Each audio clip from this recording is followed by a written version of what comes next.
어두운 구석이나 심해에 숨어있는 생물 등 바다의 대부분은 여전히 베일에 쌓여 있습니다. 하지만 때때로 바다는 차갑고 어두운 심해에 숨어있는 무서운 것들을 엿볼 수 있게 해주기도 해요. 예를 들어 뉴스에서 강력한 북풍이 한 번 더 지나간 후 심해 생물들이 해안으로 떠밀려왔다는 소식을 들었을 때처럼요. 어떤 것들은 그냥 이상하게 생겼지만 어떤 것들은 1000m 이상의 수심에 사는 진짜 괴물이기도 합니다. 바다의 가장 차갑고 깊은 곳은 거대화라는 특정 현상을 만들어냈어요. 따라서 바다거미, 오징어, 지렁이, 그 외 많은 동물들, 주로 무척추 동물들 또는 등뼈 없는 생물은 얕은 지역에서 볼 수 있는 것보다 훨씬 더 크고 무섭습니다. 태평양 심해에서는 미니밴만큼이나 큰 해면을 볼 수 있어요. 그리고 남극 해역에 서식하는 오징어는 뉴질랜드에 주로 서식하는 화살 오징어보다 몸 길이가 14배 가까이 길어요. 연구자들은 바다의 심연지대에서 이러한 수중 괴물을 많이 발견했습니다. 2021년에 연구자들은 거대한 팬텀 젤리의 이미지를 공개했는데요. 이 괴물은 수심 975m에 있었습니다. 촉수의 길이는 10m였어요. 와, 해변에서 굳이 마주치고 싶지 않네요. 아마 작은 물고기와 플랑크톤만 먹을 거예요. 하지만 수심 6,500m 이상까지 헤엄칠 수 있어요. 그리고 저 아래엔 그 거대한 젤리가 먹을 음식이 충분하지 않죠. 그렇다면 어떻게 살아남았을까요? 과학자들은 아직 밝혀내지 못했습니다. 그리고 지금까지 발견된 것 중 가장 큰 대왕 오징어와 관련된 더 많은 질문이 있습니다. 이 괴물은 길이가 13m, 무게가 거의 1톤에 달해요. 그 촉수가 자동차 같은 걸 잡으면 장난감처럼 부숴버릴 수 있다고 상상해보세요. 심연 지역에는 빛이 없습니다. 태양광선은 그렇게 깊숙이 침투할 수 없어요. 그래서 해조류나 수중식물도 존재하지 않죠. 이곳의 동물들은 주로 눈을 먹어요. 바다의 눈은 눈사람을 만들 때 사용하는 일반 눈과는 달라요. 바다 표면에서 떨어진 작은 조각이나 잔해, 심지어 바다 위 동물들이 먹지 못하고 남은 것들로 구성되어 있어요. 따라서 많지는 않아요. 하지만 거대한 오징어처럼 깊은 곳에 숨어있는 아주 큰 생물에게는 충분할 거예요. 일반적으로 깊은 수심에 사는 오징어는 먹이를 쫓는데 신경 쓰지 않아요. 불쌍한 동물이 긴 촉수까지 헤엄쳐서 덫에 걸릴 때까지 기다릴 뿐이죠. 어둡고 추운 곳까지 헤엄쳐 들어오는 동물은 많지 않기 때문에 최고의 방법은 아닐 수도 있습니다. 하지만 에너지를 절약할 수 있는 방법이기도 하죠. 대왕 오징어는 하루에 약 45칼로리인 1온스의 생선만 먹습니다. 평균적인 사람이 하루에 섭취해야 하는 칼로리보다 거의 50배나 적은 양이에요. 이 오징어에게 생선 한 마리가 생기면 며칠 동안 먹을 수 있는 양이 돼요. 대왕 오징어가 심연지대에 먹이가 부족할 때 수면으로 올라와서 먹이를 찾을 생각은 안 했으면 좋겠네요. 그리고 더 많은 그린란드 상어들도 같은 생각을 하지 않으면 좋겠어요. 그린란드 상어는 최대 2200m 깊이에서 볼 수 있습니다. 우리가 보통 걷는 속도보다 2배나 느린 시속 1.2km로 헤엄쳐요. 이 느림은 해저 생물들에게는 생존에 필요한 에너지 절약 메커니즘의 일부예요. 그래도 먹이를 잡아야 할 때는 짧은 순간에 속도를 높일 수 있습니다. 하지만 포식자 스타일에서 정소부 스타일로 식단을 바꾼 이유는 수면에서 떨어지는 먹이가 곡물보다 많다는 환경을 고려한 거예요. 그린란드 상어는 1년에 1cm밖에 자라지 않습니다. 대부분 6.5m 길이로 최대 400년까지 매우 오래 살 수 있어요. 또한 신진대사가 느린데 이것도 장수의 주요 요인 중 하나예요. 그린란드 상어는 차가운 바다에서 시간을 보내는 것을 좋아합니다. 이 상어의 조직은 몸 전체 얼음 결정이 형성되는 것을 방지하는 특정 화학 화합물을 가지고 있기 때문에 이에 적응할 수 있어요. 즉, 일종의 천연 부동액을 가지고 있다는 뜻이죠. 그렇다면 왜 이렇게 큰 걸까요? 아직 확실하지 않지만 과학자들은 몇 가지 이론으로 이를 설명하려고 합니다. 큰 동물이 더 효율적인 경향이 있다는 클라이버의 법칙이라는 게 있어요. 작은 물고기를 질량이 수백 배나 큰 고래와 비교해 보세요.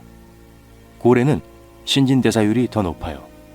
에너지를 더 효율적으로 보존하고 열을 통해 주변 환경으로 손실되는 에너지가 적죠. 나아가 더 큰 동물은 더 큰 먹이를 섭취할 수 있습니다. 그들은 환경에서 겪는 힘든 문제나 자신을 노리는 포식자로부터 스스로를 방어할 가능성이 더 높아요. 또한 온도가 낮을 때 몸이 더 커집니다. 그린란드 상어가 완벽한 예이고 거대한 바다거미도 마찬가지예요. 바다거미는 일반적으로 흔한데 1mm의 아주 작은 거미도 발견할 수 있습니다. 하지만 남극의 더 깊은 곳에는 1m 길이의 거인이 되기도 해요. 차가운 물에는 더 많은 산소가 있기 때문에 그렇게 크게 자랄 수 있어요. 그렇게 하면 더 많은 산소가 동물의 몸속으로 퍼져나가 더 크게 자랄 수 있습니다. 네, 생물로서도 악몽으로서도 그래요. 그렇다면 이 거대한 튜브벌레는 어떨까요? 연구원들은 태평양 해저의 신비를 탐사하던 중 우연히 이 벌레를 발견했어요. 특이한 열수 통풍구를 우연히 포착했습니다. 화산 열수로 인해 물이 암석이나 단층이나 균열을 통해 아래로 스며들면서 이 통풍구의 방향이 바뀌게 되는데요. 물이 통풍구에서 빠져나오면 다양한 미네랄과 화학물질이 풍부하게 함유되어 있어요. 대부분의 동물은 이 독성 화학물질이 섞인 수프 주변에서 살아남지 못하지만 튜브벌레는 그렇지 않습니다. 이들은 놀랍게도 이 독성 물질에도 거의 끓다시피 하는 물의 온도에도 전혀 영향을 받지 않으면서 전체 생태계를 발전시켰어요. 이들은 생존을 위해 햇빛이 필요하지 않다는 점에서 독특합니다. 대신 작은 박테리아가 주요 에너지원이에요. 이 박테리아는 독성 화학물질에서 직접 에너지를 얻습니다. 따라서 광합성이 아니라 화학합성이라는 과정을 통해 에너지를 얻는 거예요. 그리고 이 튜브벌레는 입이 없고 박테리아가 그 안에 살고 있어요. 이상한 이야기죠. 게다가 이 무서운 벌레는 최대 2.4m까지 자랍니다. 자이언트 아이소포드도 마찬가지예요. 햇빛이 닿지 않는 수심 500m 이상의 심해에 숨어 있는데 마치 괴물 나무벌레처럼 생겼어요. 대부분의 시간을 해저에서 보내며 높은 바다에서 떨어지는 먹이를 찾으려고 하죠. 다리 끝에 있는 갈고리 모양의 작은 발톱을 확인하세요. 아이소포드는 이 발톱을 이용해 해저를 이동하는 동안 안정감을 유지해요. 빛이 없기 때문에 긴 안테나를 통해 주변을 감지할 수 있습니다. 이 감각 안테나는 몸 길이의 절반 정도에 달해요. 자이언트 아이소포드는 몸 크기에 비해 눈도 꽤 큰 편이에요. 머리부터 고리까지 30cm 이상 자랄 수 있습니다. 그리고 이 친구들은 정말 인내심이 강해요. 저 아래 동물들은 먹이를 거의 구할 수 없다고 했던 말 기억하시죠? 때로는 제대로 된 식사를 하기 위해 몇 년을 기다려야 할 때도 있어요. 그렇기 때문에 신진대사가 놀라울 정도로 느려서 아무것도 먹지 않고도 5년을 버틸 수 있습니다. 상상해보세요. 얘기만 해도 배가 고파지네요. 2006년에 한 생물학자가 얕은 바다와 깊은 바다의 차이를 비교하는 연구를 수행했어요. 그는 심해가 섬의 법칙을 반영한다는 사실을 깨달았습니다. 첫째, 육지에서 고립된 지역에는 다른 곳에서는 볼 수 없는 생물 다양성이 발달해요.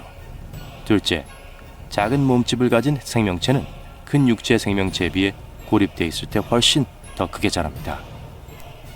자원은 한정돼 있고 경쟁과 포식자도 존재하죠. 그리고 우리는 심해 생물에 대해 아는 게 많지 않아요. 이러한 연구를 수행하기에는 비용이 너무 많이 들고 복잡하기 때문에 우리는 그저 더 거센 폭풍이 몰아쳐서 심해에 숨어있는 괴물 같은 세계 일부를 보여줄 때까지 기다릴 뿐입니다. 오늘날 알려진 가장 큰 해양동물도 왜소하게 만들 정도로 거대한 생물을 우연히 발견했다고 상상해보세요. 과학자들은 영국 해안에서 이 짐승의 화석을 발견했고 한때 바다를 지배했던 것으로 추정하고 있습니다. 이 새로운 종의 이름은 이크티오 티탄 세베르넨시스이지만 다행히 과학자들은 릴스톡 몬스터라는 별명을 붙였어요. 몸 길이는 22에서 26m로 대왕고래만큼이나 큰 것으로 추정됩니다. 메갈로돈은 길이가 18m 정도밖에 되지 않아 이것과는 비교조차 할 수 없어요.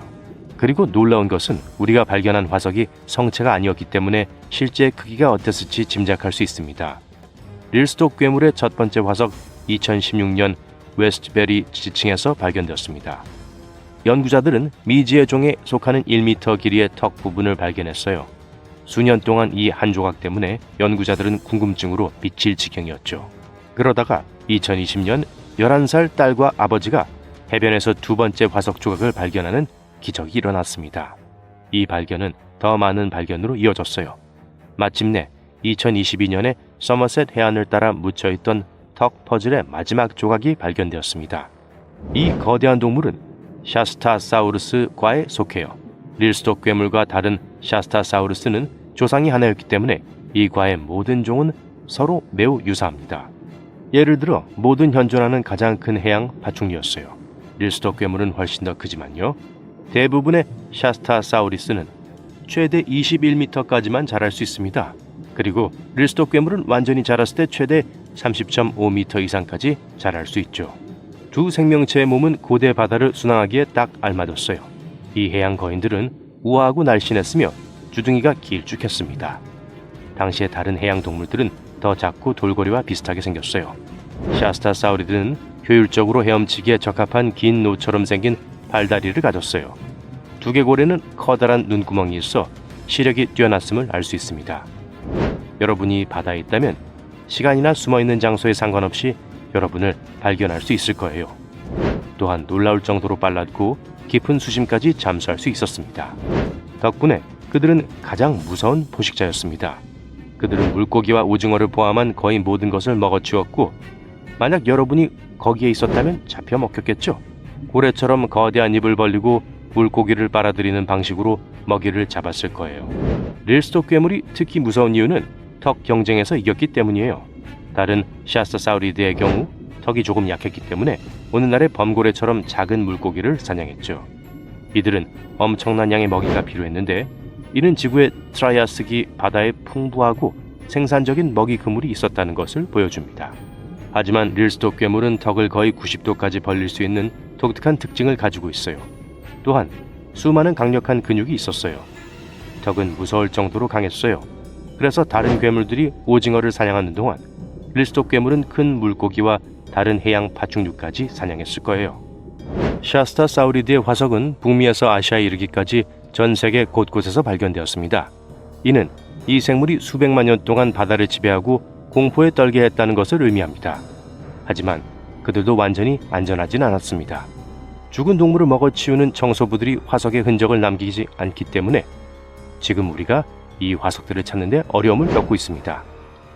이 해양동물이 화석 몇 개가 있지만 대부분 미스터리로 남아 있습니다. 이들은 약 2억 년 전인 트라이아스기 말기에 바다에 살았습니다. 당시 지구는 완전히 다른 모습이었어요. 모든 대륙이 하나의 거대한 대륙인 판게아로 통합되어 있었습니다. 이 초대륙의 일부는 무성한 침염 수립으로 덮여 있었고 다른 일부는 건조한 사막과 탁 트인 대초원이었습니다. 유명한 쥐라기 시대 이전이었지만 이미 최초의 익룡과 양서류가 존재했습니다. 이 괴물들은 엄청나게 회복력이 강했던 것 같아요. 트라이아스기 시대는 매우 불안정했지만 많은 환경 변화 속에서도 살아남았어요. 트라이아스기 멸종은 갑자기 찾아왔어요. 지구의 5대 멸종 사건 중 하나였죠. 이 거대 동물을 포함한 지구상의 거의 모든 종을 멸종시켰죠. 정확히 무슨 일이 일어났는지는 아직 명확하지 않지만 당시 바다에서 화산이 폭발하는 등 거대한 지각 활동이 있었던 것으로 보입니다. 이러한 대규모 화산 폭발은 아마도 기후와 해양 화학을 변화시켜 많은 종의 멸종으로 이어졌을 것입니다. 과학자들은 오르트 구름에서 지구로 날아오는 혜성의 비 때문에 이런 일이 일어났을 것이라는 가설을 세우고 있습니다. 약 2억 년에 한 번씩 이런 일이 일어난다고 합니다. 아무도 그 당시에 살지 않았기 때문에 추측만 하고 있죠. 어쨌든 멸종 이후 지구는 회복하는 데 시간이 좀 걸렸습니다. 그리고 그 유명한 쥐라기 시대로 접어들었죠. 더 무시무시한 바다 괴물들이 등장했습니다. 그중 한 마리가 거대한 두개골을 남겼습니다. 이 화석은 1억 5천만 년 전의 것으로 쥐라기 시대의 바다 짐승의 것이었습니다.